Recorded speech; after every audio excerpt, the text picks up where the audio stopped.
Hello, and welcome to the East Africa Business Podcast. This show is all about showcasing entrepreneurs who are building businesses in this exciting part of the world.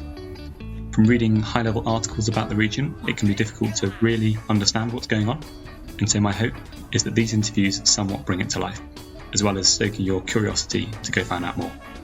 On that, do take a look in the archive for more episodes that we've done, but for now, let's enjoy the rest of this funky intro music and then get started with the show.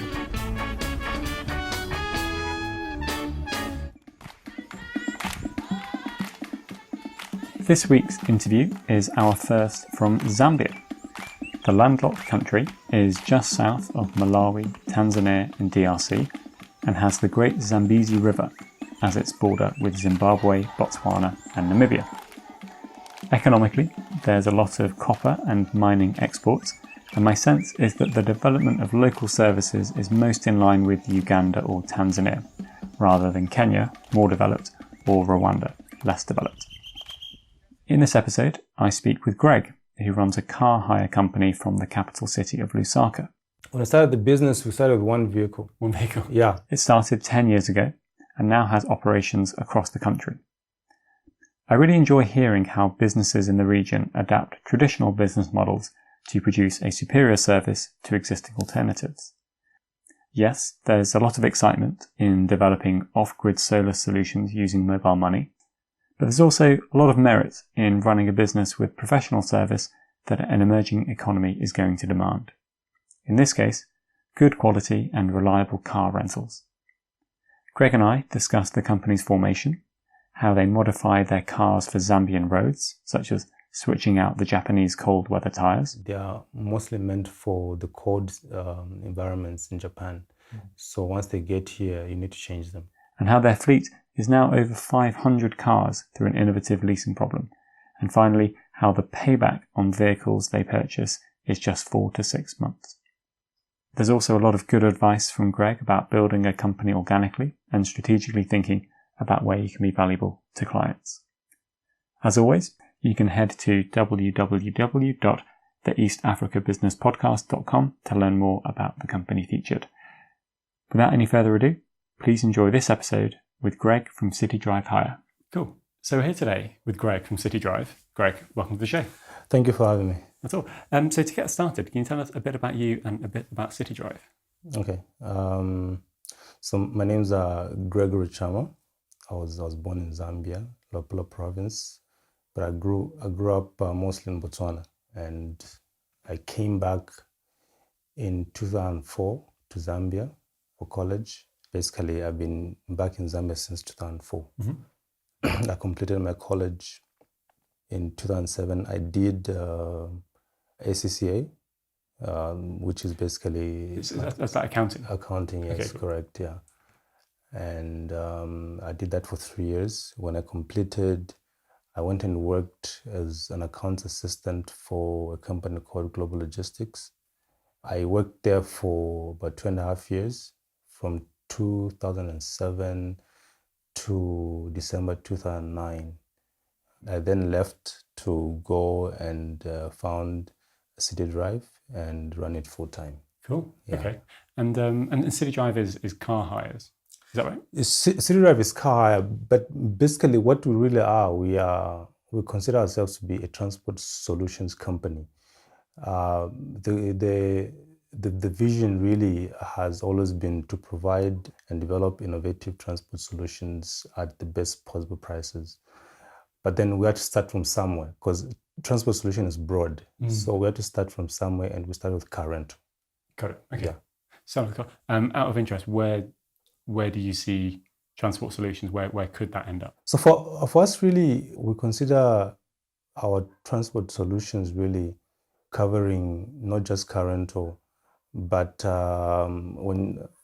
anything that will enable us to help our customers out there move people or goods from one place to the other to another, from point A to point B, in a much more efficient and cost-effective manner.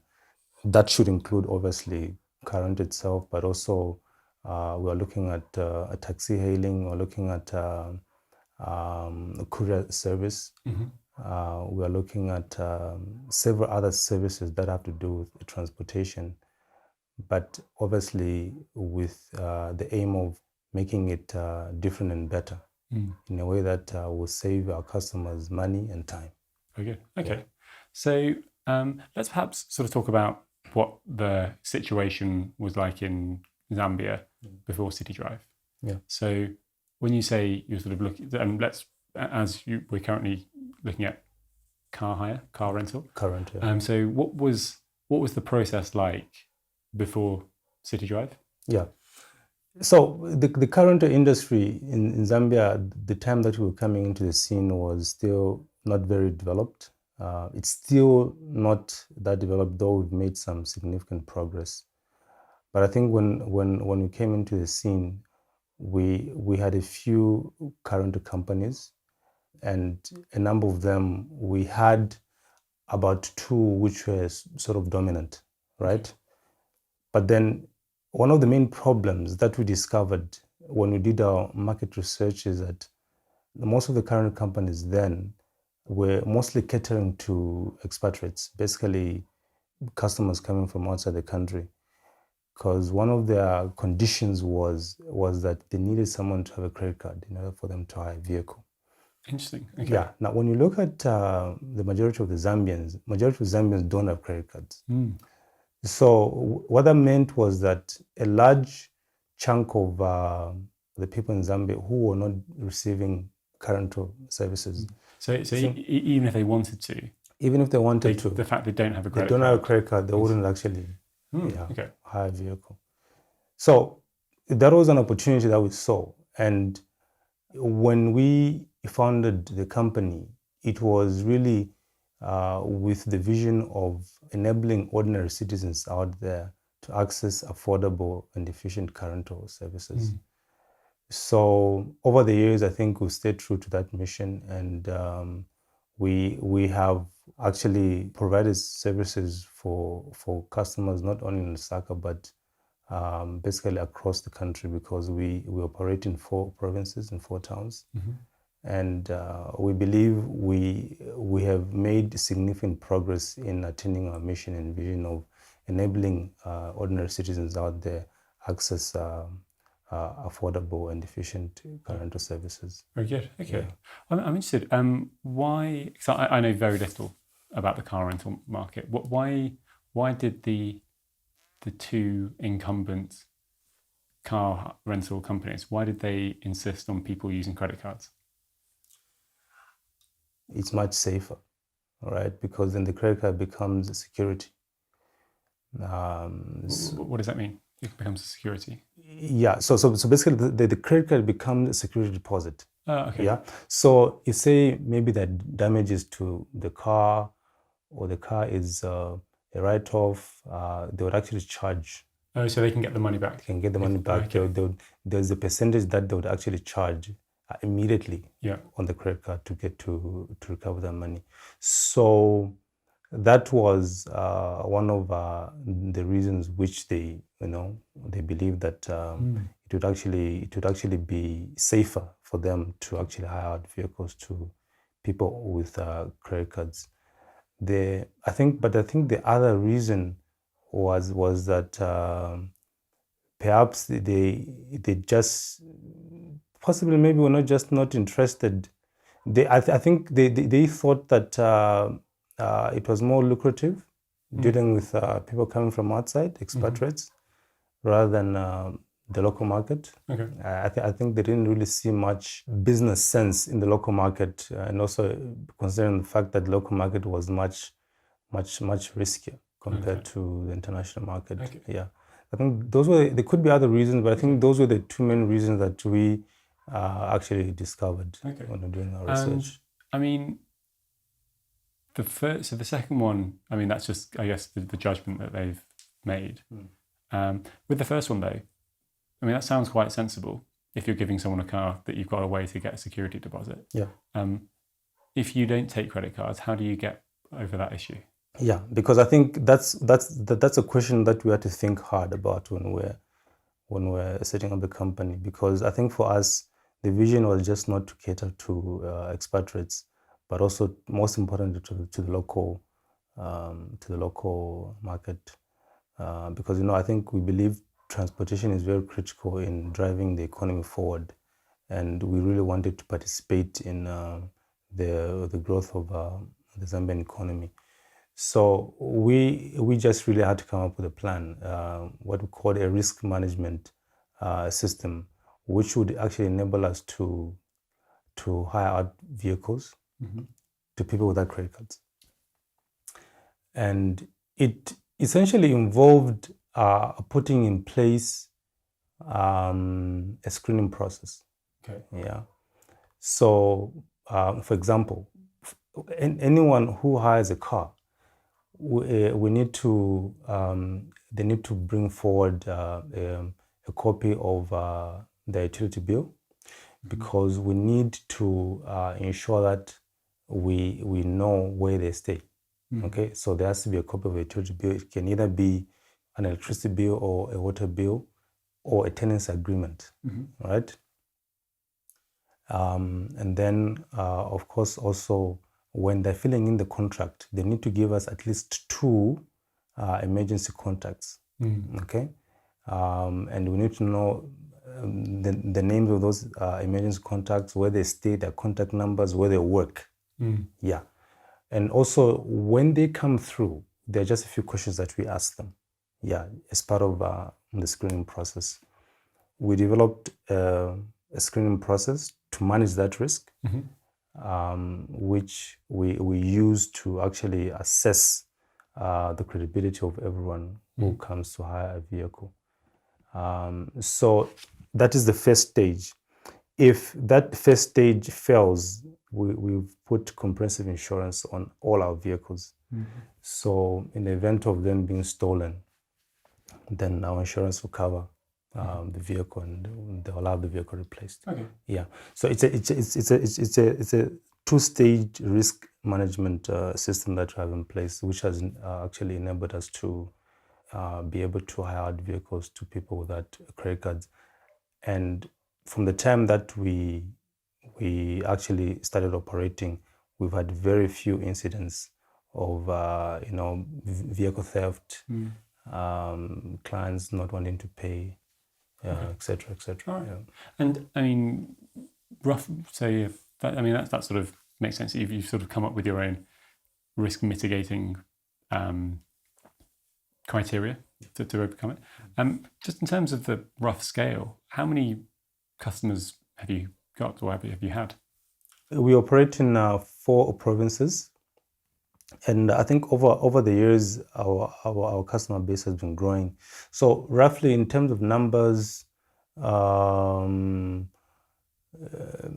we're looking at 200, 300, between 200 and 300 customers. Yeah. Yeah. Are many of them repeat customers? Perhaps a quarter of that. Okay. So yeah. What's the quarter of that? What's the main demographic, or what's the main reason that people come to City Drive? Our main strategy really has been to provide a unique experience, right? We ensure that from the time you make an inquiry to the time you confirm a booking, to the time you get a vehicle, and the time you return the vehicle, we ensure that we actually give you an experience which is unique and you can't get anywhere else. So we are into car rental and a transport solution, but what we sell is the experience, a unique experience. And I think over the years that's really what has made us to basically stand out. But in terms of the purpose that people use the cars, are they doing it for a holiday? Are they doing it to move house? Are they doing it to do a long business trip? What are some of the reasons that they'll hire a car? Yeah, it really depends, because we have got about 4 market segments, right? Basically, we've got about 2 primary market segments. So those are the international clients and the local clients. But the international clients, mostly they come to Zambia and hire vehicles basically for 2 main reasons. One, they're coming here as just, business travelers. So they want the vehicle to move from point A to B. Yeah, so those are the business travelers. And then the second one is the tourists, right?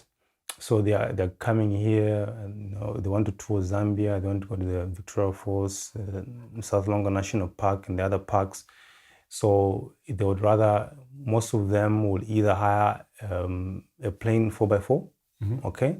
Others would hire what we call a fully equipped 4x4 safari camper. So the camper basically comes with all the camping equipment you need out there. It comes with a rooftop tent, a car fridge, comes with cooking utensils, everything that you need for you to go out there camping. So those are the main two reasons for the international market. They'll come either as business travelers or as tourists. On the local market,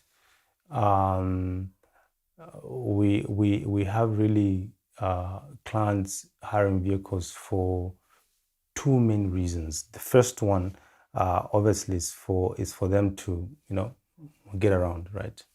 That's just like day-to-day getting around, or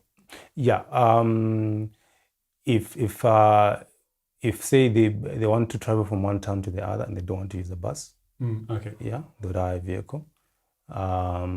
Some, if they are coming from one town to the other, perhaps they get they use a bus. Maybe they're coming from Livingston, they're coming to Lusaka, they use a bus. Then when they get here, they want to move around using a vehicle. So they'd actually hire a vehicle. The second reason is now the B2B business. And here we are looking at companies who don't want to tie up their funds in buying vehicles. Maybe they're doing a project. So they would rather hire a car for 2-3 months. For the duration of the project. And so they would hire a vehicle as opposed to buying it. And then also we also provide services to insurance companies. So if you've got if you're insured with an insurance company and your vehicle is involved in an accident, your insurer would hire a vehicle from us for you to use. You're like the replacement vehicle. The replacement, exactly. Oh, nice. So you would actually utilize that vehicle whilst you wait for a vehicle to come out from the garage.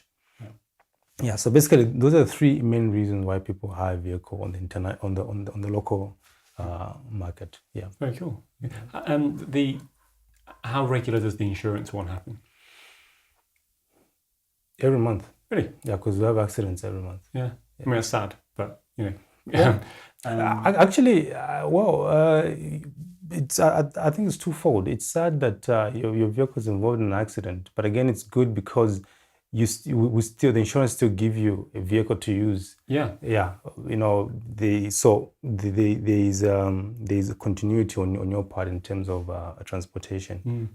Did you go to the insurance company and say, I think you should, I think this is a service you should provide, or did you displace an existing car hire? Actually, when we started, and I think we are proud to actually having contributed to the growth of the insurance market with regards to replacement vehicles, because when we started, most insurance companies used to pay out, right? So if your vehicle is involved in an accident, they'll say, okay, you know what, sort yourself out, go and hire a vehicle, just bring us the bill. But then what we did is that we came up with a proposal, and we visited most of the insurance companies, and we presented to them that, look, it would be more beneficial for you if you hire a vehicle on behalf of your policyholders, as opposed to letting them just giving them a blank check and telling them to go and hire a vehicle, because one, you won't have control over the costs, right? And then you also won't have control over the quality of the vehicles they're hiring. So if you hire a vehicle for them from a reputable company like us, you can be assured of one, ensuring that you have control over your costs, because you only pay, you will know what you're paying for upfront, right? And then we have a good fleet of vehicles, so at least you can be rest assured that your clients will have access to quality vehicles which they can continue driving around whilst they wait for their vehicle, which in turn will also enhance your reputation as an insurance company. So in the beginning, the majority of them liked the idea, and I think a couple of them we started off well with them. They started getting vehicles, and over the years the industry has basically moved to that. So insurance companies don't actually pay out any money. They would rather hire a vehicle for you because they've actually realized that they get to save money and it's more beneficial on their part, and also their policyholder as well gets to have access to a vehicle much quicker as opposed to the way it was before. Because the way it was before, they would just tell them, look, go and look for a vehicle, right? But then if they call us, they tell us, look, we've got this policyholder, please arrange for a vehicle. We say, okay, fine, there's a vehicle, we can deliver it to where they are. So it's much quicker. So yeah, it's been an interesting and good journey. Yeah, that's really good. Cool. Yeah. I'm interested, Greg, can we talk a bit about the economics of car rental? So I'm interested sort of roughly how much it costs to buy a car, and then what's your sort of expected payback in terms of being, and maybe some other additional costs that might have to be considered when you're buying a car to hire as opposed to just to drive for yourself. Yeah, so buying vehicles in Zambia is quite expensive, especially if you're going to be buying new cars, right? Because like say a Toyota Hilux, a new Toyota Hilux will cost you between $40,000 and $50,000, which is a lot of money. So when we started with basically, because we had to start from somewhere, right? And we started with basically buying secondhand cars. Yeah, so we'd buy secondhand cars from Japan, and those are the cars that we were actually hiring out. And so buying a good secondhand vehicle from Japan would almost cost you a quarter of the price of a new vehicle in Zambia. So because of that, we're able to actually grow our fleet over time, and we actually had a payback period for the second-hand vehicles from Japan. The payback period is between 4 and 6 months. What? Yeah. 4 and 6 months? Yeah, between 4 and 6 Serious? months. Yeah, so you get back all your money. What utilization do you need for that? Like how often does the car need to be used? Well, the utilization in a month, if you can have at least a utilization of at least 20 days. Okay, 20 days a month. 20 days in a month, between 15 and 20 days in a month. You should be able to get your money back between 4 to 6 months. Wow, and are you calculating the total cash amount, or are you factoring in a depreciated value of the car if you were to sell it? Yeah, so basically the initial investment on the vehicle. Okay. Yeah. So let's say when it's like, let's say it cost $10,000 to buy the car. Are you saying you'll recoup $10,000 in 6 months? In 6 months, guaranteed. Really? Yeah. Okay. So it's not because even after 6 months you wanted to say, right, I now want to sell this car. You might be able to sell the car for $5,000. Yeah, get some cash back. Or after 6 months, yeah, possibly you might sell it for 3/4 of that. Yeah. Yeah. Wow. So how much does it cost for a day? For a day, it depends on the vehicle. So our smallest vehicle, which is basically the hatchback vehicles, the likes of the Ranex, those they cost 33 kwacha per day. 33 kwacha is like 33 kwacha, which is about $38. $30. Yeah, $38. So because I think that's the other thing. One of our strengths is that we actually have got very competitive rates. We have got one of the lowest rates in the industry.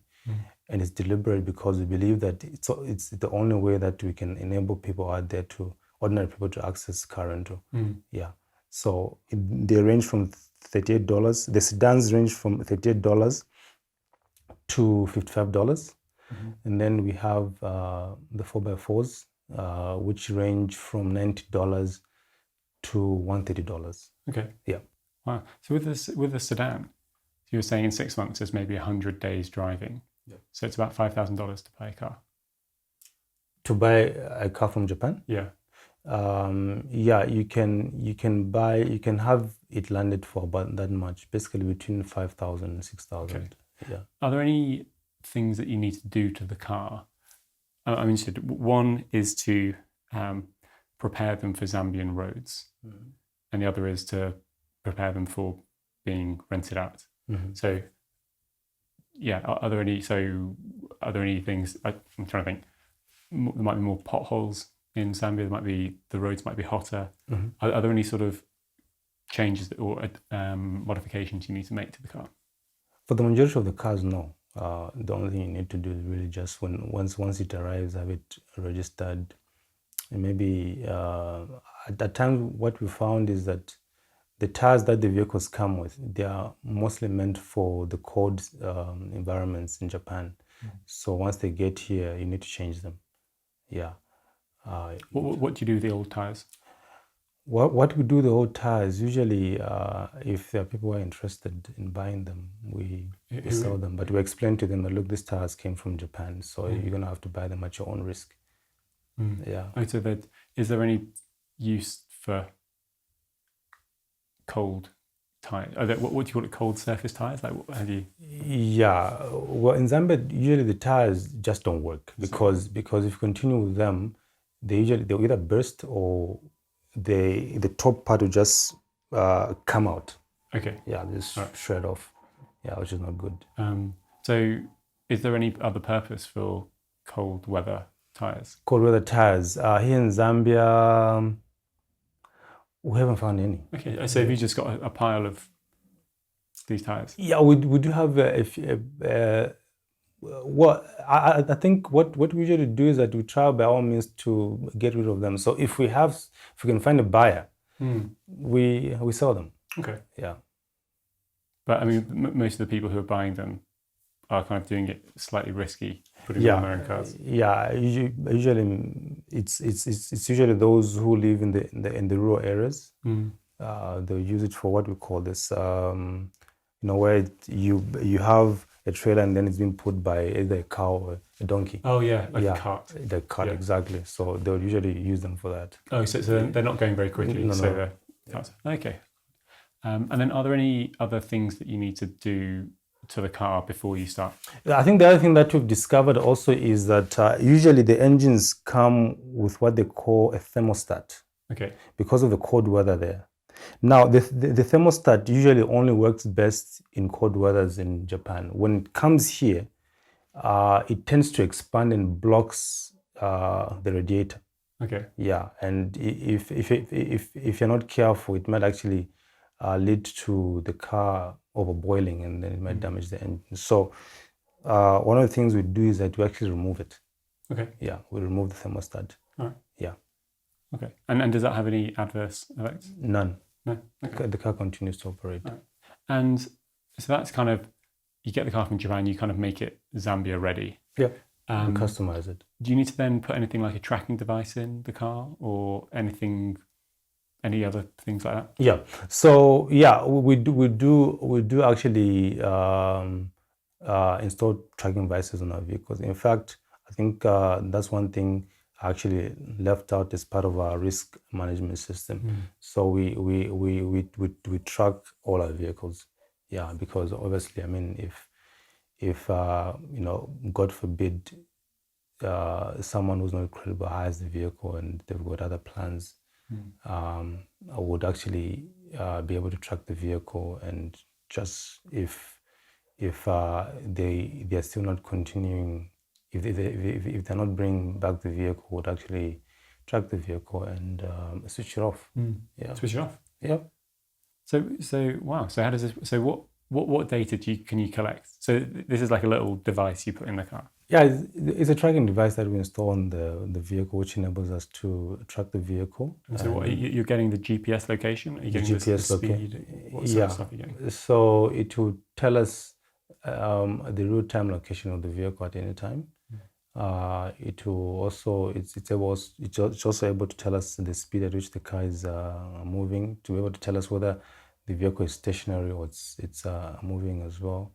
It's able to also tell us, some devices are able to tell us how much fuel is in the vehicle. Oh wow! Yeah. So have you got sort of a dashboard or like a bit on your computer where you can sort of click a button and you see a map and you can see all your cars running around? Yeah, we've got an admin panel where we're able to track all our cars. Yeah. And I don't know, I've asked you, how many cars have you got? Yeah, so that's a good question, because the model we use is one which we use our own cars and also third-party vehicles. In 2016, we launched an online platform which enables people from the public to list their vehicles. So you list your car, and then we hire it out for you, right? So our own cars, we've got very few cars which are our own. Really? Yeah. So our own cars, they're just about 25. So you've got on your City Drive balance sheet is under assets 25 cars. Just about 25 cars. Okay. Yeah. And how many is in your fleet? Yeah. So basically, on our platform, we've got close to about 500 listed vehicles. 500? Yeah, 500 listed vehicles. Wow. Yeah. So those listed vehicles in our own cars, when we combine them, that's the fleet that we basically use to hire out. Wow. Yeah. That's so interesting. Okay. So 25. So the initial ones that when you started the business, did you own all the cars? When I started the business, we started with one vehicle. One vehicle. Yeah, and we did own it. Yeah. That was in 2009. Yeah. So you got 25, and then so what? Wow. So you've now sort of invented this marketplace for people to do. So the people who are who've listed their cars, what do they kind of drive it, and then they get a phone call from you saying, can you rent it for a week, or have they got extra cars? Like what's the sort of demographic of the people? Yeah, so the way it works is that when you have your car listed, you get to keep it, right? So the marketplace is not a peer-to-peer marketplace whereby a vehicle owner gets to actually just get to interact with the customer and then they handle everything. We're not there yet, but basically what happens is that you have your car listed, and then when there's a booking on your vehicle, we'll give you a call. Okay, we'll give you a call, and then we make arrangements. Is it basically, so let's say that you're paying $50. Let's say that the customer is paying you $50 a day. Yeah. Do you then go to the people the people who've listed and say, we'll give you $25 a day? So basically, the rates in our commission on the vehicles are actually pre-arranged, right? Okay. Yeah. So we usually typically get between 20 to 35% commission on each hire. Okay. Yeah. And out of that 25 to 35%, that's all your servicing costs. So your the team who come and do the initial checks, all that sort of stuff, that gets paid out of that. Yeah, that's get paid out. So our commission does cover all our operation costs. Yeah. Yeah. Wow. Okay. That's interesting. So 500 cars, is it 500 people, or like do certain people have multiple cars? Like have some people like made a little sub business out of this? Yeah, it's actually quite interesting, because when we launched the platform, some people started with one vehicle, right? And over time, they actually had to buy extra vehicles from the monies that they were making on the platform. So it's not like one to one, but you have a number of people who have got maybe 2, 3, 4, 5 vehicles listed on the platform. Yeah. Nice. And all in Zambia? All in Zambia. Currently, we're just operating in Zambia. Okay. Yeah. Do you have plans to go elsewhere? Definitely. We've got plans to go abroad. So yeah, that's what we're working on. Cool. Where do you want to go? Well, we really want to focus on for the meantime. Want to focus on Africa. So we are looking at Southern Africa, the neighboring countries. Mm-hmm. Yeah, Botswana, Malawi, and then the other countries. How are you gonna? What framework are you going to use to decide which country to go to next? Yeah. Obviously we need to start with a country which has got an investor-friendly environment. Mm-hmm. Yeah, and because you would be coming in as foreign investors. Yeah, become as foreign investors, and obviously a place where it's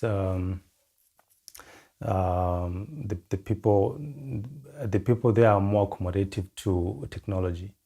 Yeah, because our platform is a technological platform, and would want to ensure that wherever we go, it has to be a place where people are accommodative to technological things.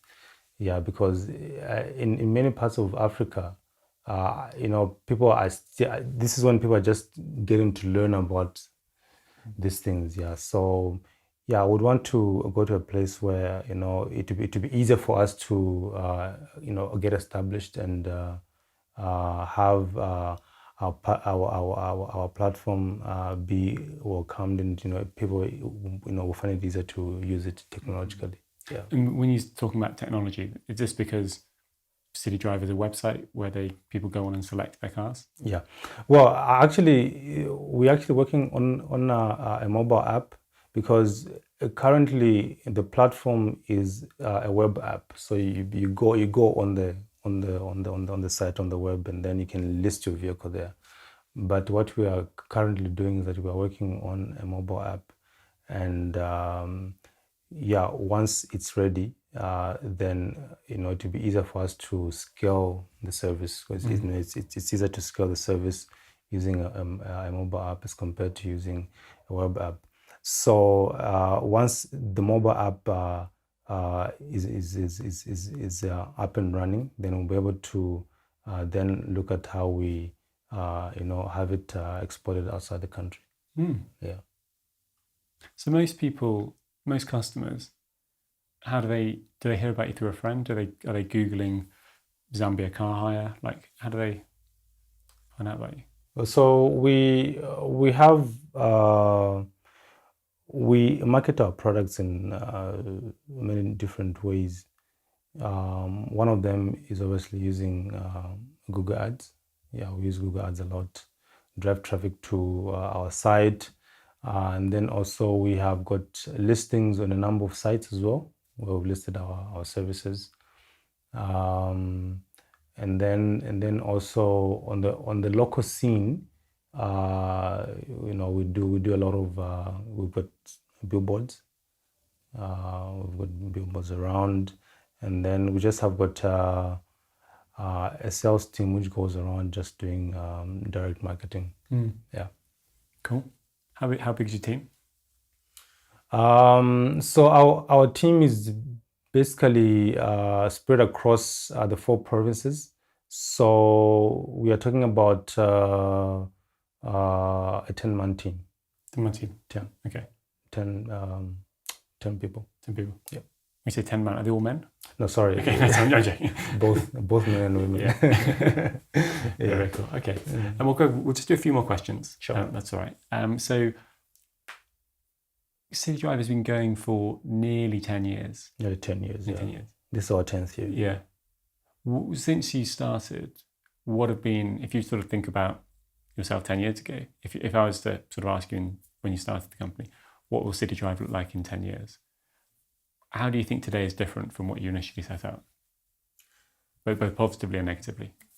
Initially the vision was really to be an international company by the 7th year. Yeah, we were supposed to have at least opened up branches outside the country. But I think one of the main hurdles we face is that I think we realized as we went on that some of the assumptions we made were wrong. some of the assumptions we made were wrong. And such as? Well, we discovered that it was going to take a bit longer for us to actually, open offices outside the country, mostly because of two main reasons. One, we found it extremely difficult to access capital to grow at the pace at which we actually wanted. And then the other thing also is that we found it also difficult to find skilled personnel from whom would actually build a team that will enable us to scale the company quickly. So because of those two main challenges we face, we've taken rather longer than we thought to grow quickly and open offices outside the country. Basically, that's what we faced. So we are currently operating in 4 provinces. Our hope is that in the next 2 years we should open our first office outside the country. Okay. Yeah. Just how have you financed the business? So I guess you're having to, well, at least with the 25 vehicles, you've had to buy them up front. How have you financed that? The acquisition of the vehicles has been done in 2 main ways.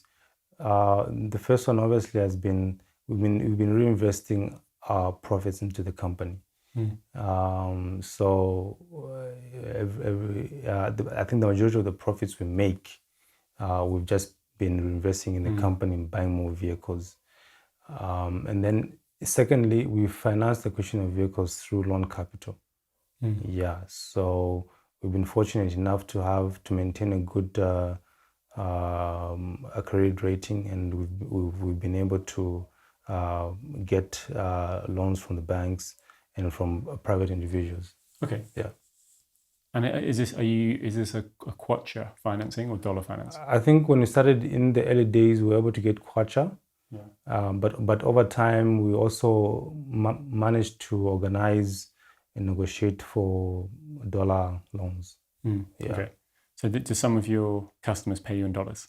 Yes. So we have, I think in terms of ratio, dollar to kwacha revenue, we have it's about 40 to 60. $40, 60. Yeah, 40% dollar revenue, 6% kwacha revenue. Okay. Yeah. So because of that, we're able to actually get dollar loans, because then we just match the two, right? And the revenue against the expense. Yeah. Very, very cool. Nice. And Greg, people who are listening at home, how can they learn more about City Drive? What's sort of your presence online? Like, how do people find out more about the company? If you just Google City Drive Rent a Car, or City Drive will definitely pop up. So you can find us on Google Business. You can find us on some other listings that we have. You can go to our website, www.citydriverentacar.com. You can also find us on Facebook at City Drive Rent a Car. And then you can also find us on Instagram and Twitter. Oh, you got an Instagram? Yeah, we're on Instagram. What has been a popular recent post? Our popular recent post has been, we recently hired out a camper to some tourists who came all the way from Netherlands. And they had no problem in us getting photos of them with the camper. So we managed to share that on our Instagram page. Whereabouts was the photo taken? The photo was taken at our office. Oh, really? Yeah, when they collected the vehicle at our office. Nice. Yeah. And then they took it all around. They took it around. Actually, they still have it. They've hired it for 3 weeks. Yeah, they had that tour in Zambia. Oh, nice. Yeah, really, really cool. Nice one. And that is City Drive on Instagram, just like City Drive. A City Drive Instagram. Yes. So City _dash and then Drive. Awesome. Very cool. Nice. Well, Greg, thanks so much. Thanks a lot. Cheers. Thanks a lot for the time. Before we head, just a quick moment to say thank you for listening. You can see show notes for this episode by heading to the new website www.theeastafricabusinesspodcast.com. If you'd like to learn more about the show and the work we do, then you can have a bit of an explore on the website and also subscribe to the various places such as Facebook, Twitter, YouTube and email. Finally, if you felt this was a good episode and you've been enjoying the show recently, then please do consider leaving a rating for the show on Apple Podcasts or Spotify or wherever you listen. You could also tell a friend who's curious about these sorts of businesses that we feature, and indeed, if you know of a business that you'd like to be interviewed on the show, please feel free to reach out via any of the channels mentioned above, and we'll see what we can do to have an interview and showcase them on the show. In any case, have a great week and speak to you soon.